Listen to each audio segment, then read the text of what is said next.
makeup again, where there's a young lady having her rollers wrenched out by James Cutts, who's from the London salon. These are Cutts.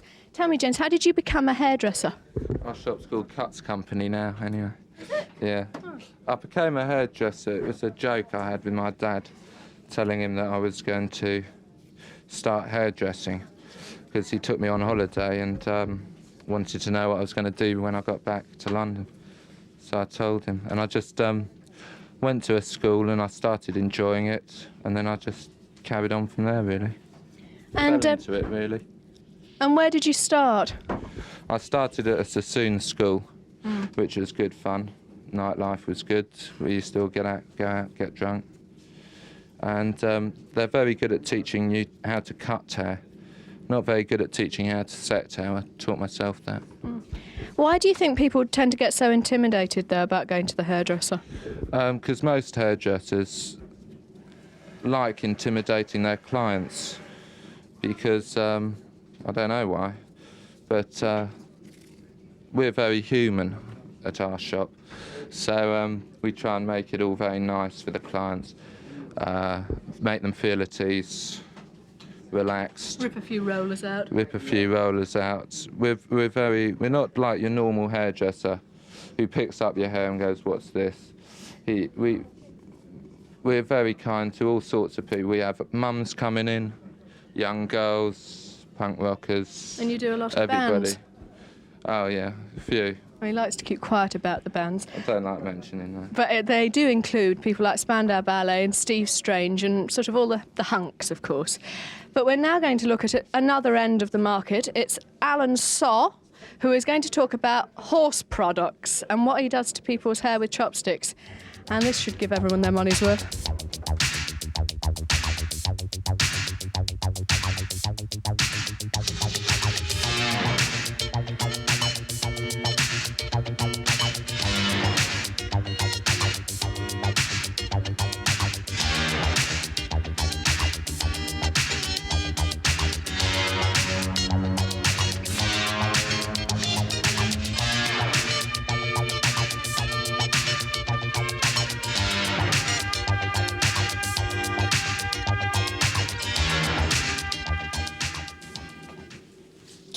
Well, this is Alan and Ronnie with me. We'll be talking to Ronnie in a moment. She's one of Alan's clients.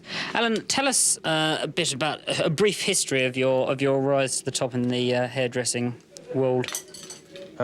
In other words, you mean how I came to this country, or yes. how I become famous? Yes. Well, my passport to fame is based on this chopstick perm, which I created, actually. It's very original, the ideas. It's all yours, this? It's all my ideas, yeah. And you couldn't get this with curlers? No, or, the effect will be totally different if you get it with curlers. In fact, this perm has been so popular that all the clients has been coming to my salon every week to have it done, and they really accept me in wanting to have with chopsticks now, actually. Now, you believe you've got some very famous clients. I mean, what sort of people come to you? Yes, like the pop singer, Ronnie tonight, she's with me, and Japan, and Duran Duran, John Taylor, and Tight Fit, and some Swedish singer as well. Why do you think they come to you and not go to a gentleman's hairdressers or something? Just that I have created a lot of looks for pop stars and actors, and they have seen those looks in magazines, and they really like it, and so that's why they know about me.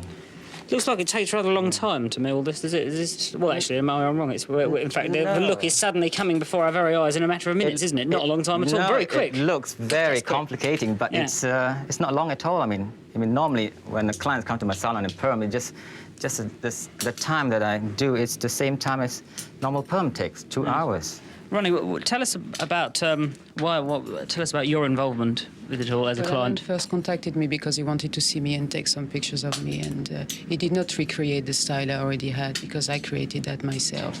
But he did the color and everything, and I find him very, very meticulous. And he takes a lot of care, and also his color are very, very good. Apart from being also a wonderful person and having a nice salon, which makes it very enjoyable for someone to go. Free drinks, all that sort of thing? Everything. My glass of milk is ready, my cigarettes, everything. That's wonderful, isn't it? Don't you find it a little impractical having such what might be called delicate hairstyle? I mean, well, yes, for wandering around. So I mean, if it rained or something. What do you mean by delicate? Well, no, when I say delicate, I just mean a bit impractical having such a carefully done hairdo. No, It because could be. I can change it. You see, sometimes I feel like being a woman, sometimes I feel more masculine. So if I feel like wearing a hat, I put everything back, grease it. If I feel like wearing a dress or being more elegant, I just leave it there or I wave it. Alan waves it too beautifully. It's very practical. Yes, yes, I'm sure. So we're getting near to the. Are we getting near to the end of this this chopstick look now? And it's I have very also easy. seen Alan actually creating and cutting hair on some people I know came purposely from France who had impossible hair, and he's done a perfect cut, and they can wake up and it stays like that. They are actually amazed. Really, that's That's a excellent. big quality. Alan, He's a very good cutter. Yes, yes. Alan, I did read that you used some strange stuff on your hair. One of them was horse's urine. Would you expand on that a bit? That's right. Horse urine. It's a chemical using for perm because it's natural. Because horse urine contains ammonia, so it doesn't harm the hair. No, just a bit smelly, eh? Just a bit smelly. And in fact, Ronnie, her hair is in good condition. He's a great believer in natural beauty Natural products. things. And he's put a wonderful mask on my hair. It was made of horse shit, I think. Really, that's wonderful. Well, are there any animal bits on you? Certainly not. Oh, I'm so glad. It's very. It's interesting. I mean, the different because I use Brill cream. I mean, what would you do with my hair if you were given a free hand with it? I mean, I of course use gentleman's barbers, but What would I do with your hair? But depends what you want to do. You want to change your looks, or you want to have it conditioned, anything. You know, I can do whatever would suits you. So if somebody came to you with just a photograph of how they wanted their head, however it was, you could say, yes, I can make your hair like that, could you? Yeah, then I'll create a special look for them for the photograph.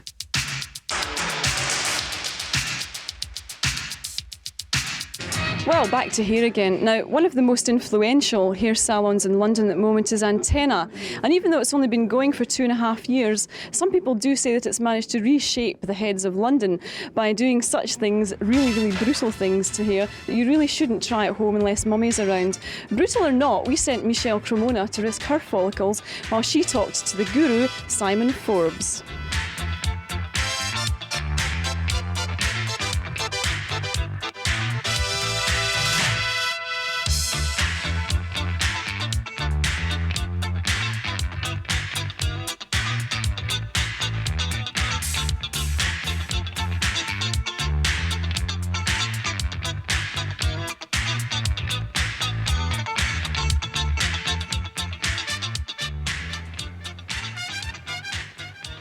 Simon, why did you feel the need to set up Antenna in the first place? Well, it was really in response to a lack of professional services, I suppose, for like a youth market generally. What was happening was that the industry as a whole was not providing the sort of hairstyles that people wanted. Mainly because it was all harping back to the days of Vidal Sassoon and, the previous 20 years of hairdressing, really. And everybody started doing their own hair, which I'd always felt was, well, where are we missing out? We're going wrong somewhere if we're not providing that service for them. So that sort of stimulated Antenna in the first place. Is there anything you wouldn't do to hair, Simon, because you considered it harmful? Not really, no. I mean, I think the whole argument about what's good and bad for your hair is really being revised anyway, because it's all dead. Like your fingernails, I mean, it's the same thing. You cut it doesn't hurt you when you cut your hair. At least not physically, maybe psychologically. So it's all dead, and it just depends on what you want it to look like, and you can change the medium of it by bleaching it or colouring it or perming it or whatever. And in fact, nowadays, the whole idea of soft, silky hair is finished, really, as far as we're concerned. It's just hair, it's just calcium and keratin amino acids, and you can do what you like with it to get whatever effect you want out of it. Maybe there comes a point where there is a limit or a barrier, because obviously if you over-process the hair too much, it's going to break off, ultimately. But then maybe you've even designed a hairstyle to take that into account. So you want the hair to break off, you know, to give you a finished result. But I think we're also unavoidably moving towards hairstyles that are going to need more servicing from the client's point of view, because people have got very lazy with their hair. They don't do anything to their hair at all, and largely people don't even know how to brush or comb their hair properly. So there's going to be a sort of certain amount of re-education needed, I think, there as well. And if we're doing a hairstyle on somebody these days, we tend to more or less teach them how to look after it before they leave.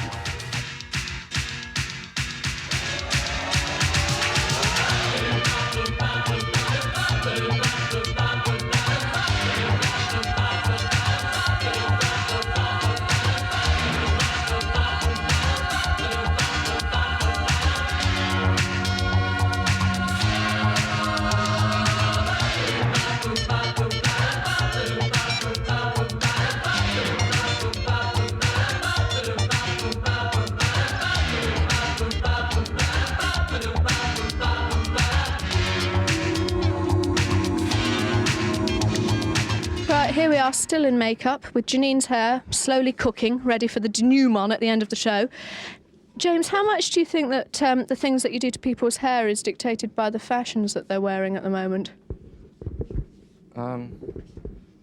Well, if someone comes in with some clothes on, I'll give them a hairstyle to match. But if I'm doing their hair and they're in their jeans and they say they're going out tonight, I'll do their, you know, I'll try and imagine what they look like in a ball dress and then do it to match. But fashion in hair, I think, is a load of rubbish. I think everybody's hair should be done to suit them individually as human beings, not just to suit a mad rockabilly trend or whatever. So what do you think about the people who have very, very outlandish hairdos? I think that's great, and I do a lot of really outlandish stuff. But I also, I only do that if I've got a good idea. I don't do a freak haircut just for the sake of making someone look like a freak. You know, that's not my cup of tea at all. If it will suit their personality, suit their clothes, if they can carry it off, I'd give them something a bit freaky, you know. Well, I'm going to have a look at some of the other hairdos that are going on at the same time. And we move on here to Dizzy. Oh, hello. Hiya. What are you going to be doing to this young lady tonight? What am I going to be doing? Well, Another classic question here. what has happened here is... Take that hat off. What hat? Oh, I've got a hat on. Oh, sorry.